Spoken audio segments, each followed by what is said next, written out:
मेरे एक पुराने दोस्त ने मुझे यह कहानी बताई थी और कसम से जब भी मैं इसे याद करता हूँ मेरे रोंगटे खड़े हो जाते हैं।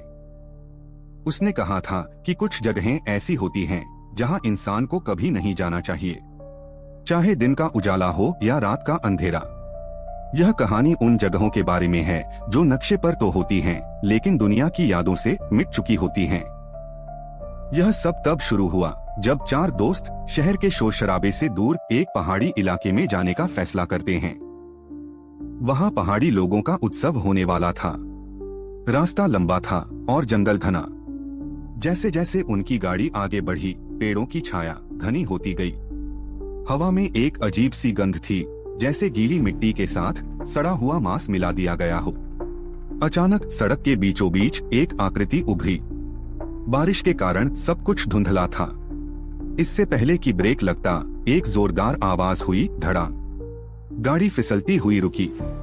सन्नाटा छा गया, वह सन्नाटा जो किसी तूफान से पहले आता है। वे बाहर निकले। सड़क पर एक आदमी गिरा हुआ था। उसके कपड़े फटे हुए थे और चेहरे पर एक अजीब सी विकृत मुस्कान थी। वह दर्द से नहीं करा रहा था, वह हंस रहा था, एक सूखी खौफनाक हंसी। तभी पीछे से एक पुलिस की गाड़ी आई। उस अधिकारी ने बिना कोई सवाल पूछे उन सबको हिरासत में ले लिया। उसकी आंखों में एक गहरा डर छिपा था। उन्हें स्थानीय पुलिस स्टेशन ले जाया गया। वह इमारत पुरानी थी और सीलन से भरी। अंदर की हवा में फिनाइल की गंध थी, लेकिन वह भी खून की उस पुरानी गंध को छिपा नहीं पा रही थी। अधिकारी ने उन दोस्तों को एक कोठरी में बंद कर दिया और पास वाली कोठरी में एक अजीब बूढ़े आदमी को। वह बूढ़ा आदमी बहुत शांत था। वह सलाखों के पीछे ऐसे खड़ा था जैसे वह कैद में नहीं, अपने सिंहासन पर हो। रात गहरी हो चुकी थी। बाहर तूफान का शोर बढ़ गया था। अचानक बिजली चली गई। पूरा स्टेशन अंधेरे में डूब गया। उसी अंधेरे में उस बूढ़े आदमी ने बोलना शुरू किया। उसने बस एक बात कही, मेरे लड़के आ रहे हैं। उसकी आवाज में एक ऐसा विश्वास था जिसने उन दोस्तों के दिलों में दहशत भर दी। लड़की ने महसूस किया कि अंधेरे में बाहर कोई चल रहा है। जूतों की आवाज नहीं थी, बस घिसटने की आवाज थी, जैसे कोई भारी चीज जमीन पर खींची जा रही हो। अधिकारी ने अपनी टॉर्च जलाई और बाहर देखने का फैसला किया। जैसे ही अधिकारी बाहर गया, एक लंबा भारी सन्नाटा छा गया। तभी बाहर से एक चीख सुनाई दी। वह चीख इंसान की नहीं लग रही थी। फिर सब कुछ शांत हो गया। बूढ़ा आदमी फिर हंसा। मैंने कहा था ना, वे आ रहे हैं, उसने अंधेरे में फुसफुसाया। वे तुम्हें चखेंगे। वे तुम्हारी त्वचा को संतरे के छिलके की तरह उतारेंगे। अचानक स्टेशन का पिछला दरवाजा खुला। हवा का एक झोंका अंदर आया और उसके साथ आई वही सड़ी हुई गंध। अधिकारी वापस आया, लेकिन वह बुरी तरह से हाँफ रहा था। वे लोग इंसान नहीं हैं, उसने कांपती आवाज में कहा। उसने बताया कि बाहर 3 लोग हैं जो दर्द और मौत का खेल खेल रहे हैं। उन्होंने सारे फोन लाइन काट दिए थे। वे पूरी तरह से अकेले थे। बूढ़े आदमी ने अपनी कोठरी से कहा, मुझे बाहर निकालो, मैं उनका पिता हूँ। वे मेरी बात सुनेंगे, लेकिन अधिकारी ने साफ मना कर दिया। उसने अपनी बंदूक लोड की और दरवाजे की तरफ निशाना लगाकर खड़ा हो गया। कोई अंदर नहीं आएगा, उसने कहा।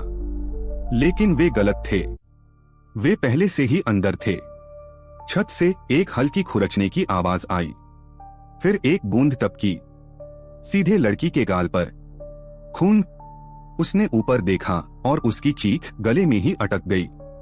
छत के रोशनदान से एक विकृत चेहरा नीचे देख रहा था। उसके दांत नुकीले थे और वह मुस्कुरा रहा था। रोशनदान का शीशा टूटकर नीचे गिरा। अफरातफरी मच गई। अंधेरे में भगदड़ मच गई। एक लड़का किसी तरह बाहर भागने में सफल रहा। उसे पीछे से अपने दोस्तों की चीखें सुनाई दे रही थीं, लेकिन उसने पीछे मुड़कर नहीं देखा। यह उसकी सबसे बड़ी गलती थी, या शायद उसकी किस्मत। वह लड़का स्टेशन के पास की एक दुकान में छिप गया। वहां से उसने जो देखा वह उसकी रूह को कपाने के लिए काफी था। वह बूढ़ा आदमी अब बाहर था। शायद डर के मारे लड़की ने उसे आजाद कर दिया था। बूढ़े ने उसी अधिकारी की बंदूक ले ली थी और अब वह अपने लड़कों के साथ खड़ा था।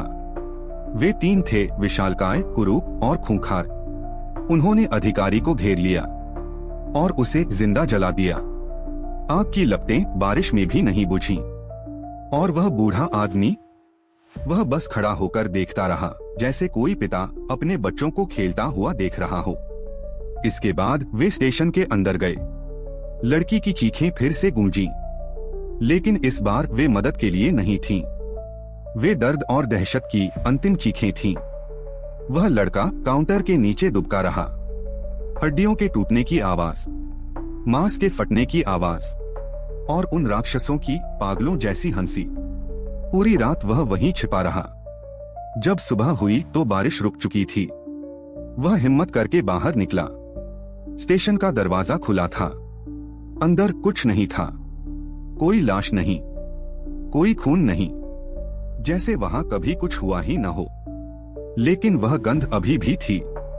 वह शहर वीरान था। वह लड़का किसी तरह मुख्य राजमार्ग तक पहुंचा। जब उसने एक ट्रक वाले को बताया कि वह कहां से आया है, तो ट्रक वाले का चेहरा पीला पड़ गया। उसने कहा, बेटा, वह कस्बा तो सालों पहले जलकर राख हो गया था। वहां अब कोई नहीं रहता। पुलिस को वहां न तो कोई स्टेशन मिला और न ही उसके दोस्त।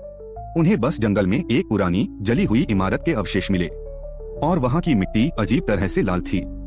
आज तक वह लड़का अंधेरे में नहीं सोता। वह कहता है कि कभी कभी जब रात बहुत शांत होती है, उसे वह हंसी सुनाई देती है और उसे लगता है कि वे अभी भी वहां हैं। उन पहाड़ों में नए शिकार का इंतजार कर रहे हैं। कुछ साल बाद कुछ व्लॉगर्स वहां गए थे। उनका वीडियो फुटेज मिला, लेकिन वे कभी नहीं मिले।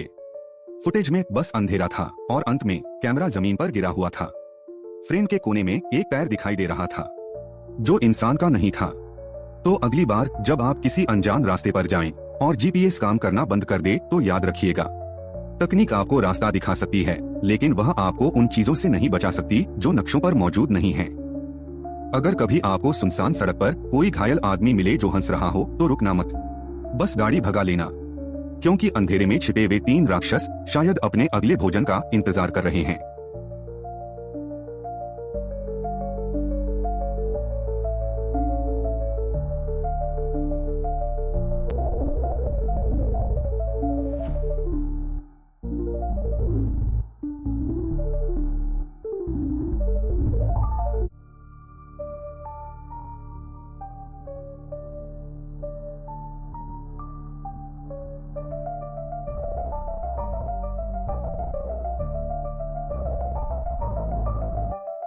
you